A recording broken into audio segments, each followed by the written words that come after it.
Hello students, let us continue with lesson 4, current, electricity and magnetism.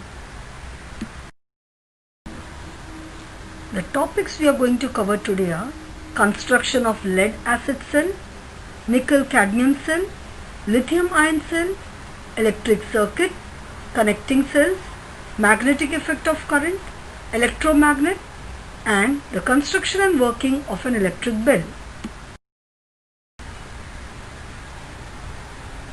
In the previous video, we have learned about the electric cell. Let's recall that. An electric cell is a device used to generate electricity or to make chemical reactions by applying electricity. And we have seen the various electric cells like dry cell, lead acid cell, nickel cadmium cell. We have already learned in the previous video the construction of dry cell. Today, we shall learn the construction of lead acid cell and the nickel cadmium cell. The construction of a lead acid cell. Just look at the diagram. The lead acid cell contains a lead electrode and a lead dioxide electrode, and both are dipped in dilute sulfuric acid. Lead dioxide carries a positive charge while the lead electrode carries a negative charge. The potential difference between these two is nearly 2 volt. Because of the chemical reaction between the substances in the cell, electric charge is produced on both the electrodes and electric current flows through the load, that is the bulb in the circuit. This type of cell can be recharged after getting electrically discharged. This kind of electric cell have a capacity to deliver large current. Hence, lead acid cells are used in cars, trucks, motorcycles and uninterrupted power supplies, that is the UPS. The construction of a nickel cadmium cell. These days, a variety of gadgets are available which are required to be carried to different places. Such gadgets use nickel cadmium cells. In this cell, anode is made up of cadmium and the cathode is comprised of a metal grid containing nickel oxide hydroxide.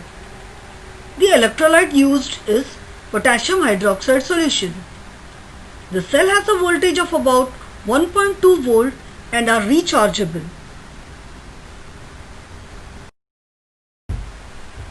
The lithium ion cell. You must be very familiar with such cell. The lithium ion cells are used in modern equipments, for example smartphone, laptop, etc. These cells can be recharged. More electrical energy can be stored in these cells as compared to that in nickel cadmium cells. Electric circuit.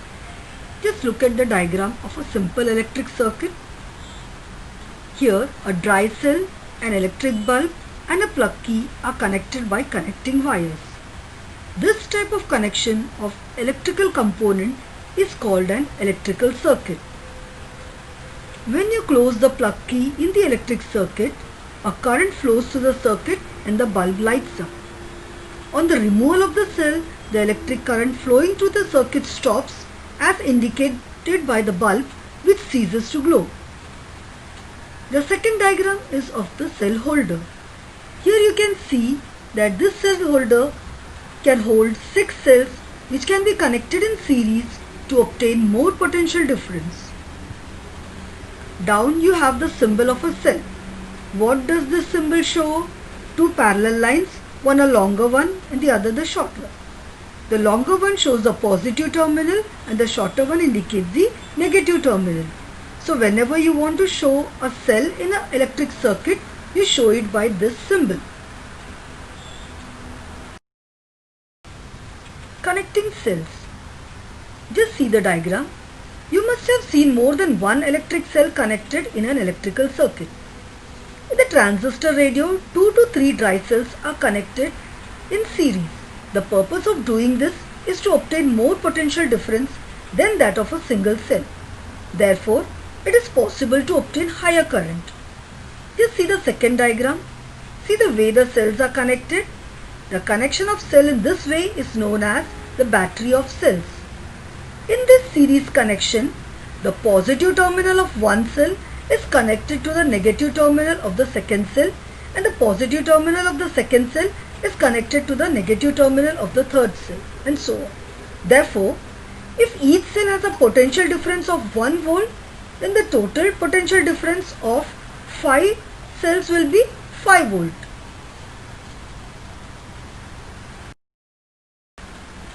Magnetic effects of electric current.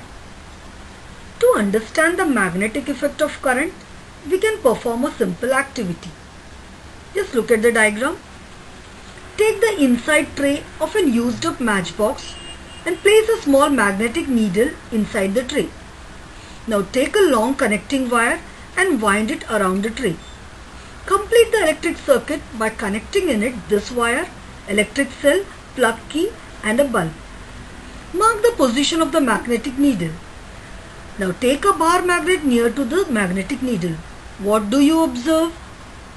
You will notice that the needle deflects when the current is switched on and stays in that position as long as the current flows in the wire. When the current is switched off, the needle comes back to its original north-south direction. We know that a magnetic needle is indeed a magnet, and we have just seen that the magnetic needle changes its direction when a bar magnet is taken near the magnetic needle. Also, we have observed that the magnetic needle changes its direction when a current starts flowing in the circuit. This means that magnetic field is created when an electric current flows in the wire. Scientist Hans Christian Ørsted made this observation first. Briefly, we can say that when an electric current passes through a wire, a magnetic field is produced around that wire.